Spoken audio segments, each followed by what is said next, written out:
La première mention de l'existence d'une paroisse dans Vallgorguina est enregistrée dans un document datant du 15 mai 1083, lorsque les seigneurs feudaux ont convenu de n'exercer qu'une violence contre les biens ou les personnes que le monastère de Sant Cugat del Vallès avait dans plusieurs des domaines comme Sant Andreu de Vallgorguina. L'ancienne paroisse romane était plus petite que l'actuelle et au fil des années, elle est reconstruite, agrandie et modifiée par l'ajout des chapelles latérales et en le recouvrant avec d'une voûte en berceau. Malgré ces changements, l'église est devenue trop petite pour le grand nombre de paroissiens qui assistaient régulièrement.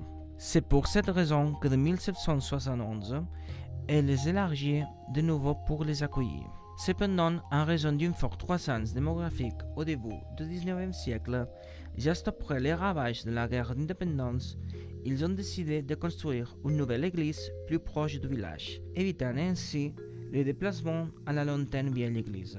La construction de cette nouvelle église est achevée en 1847 et a marqué l'abandon définitif de l'ancienne église, qui par la suite a commencé un processus de dégradation qui n'a pas cessé jusqu'à aujourd'hui. Cette nouvelle église est très austère et possède un nef unique, formé par les presbytères avec une butte et une abside rectangulaire de la même largeur que la nef et des chapelles latérales. La façade est panée et blanchie à la chaux. Il y a une niche avec une image de Sant Andreu, dessous de la porte de l'arc suivacé. Cette même image était située dans la vieille église.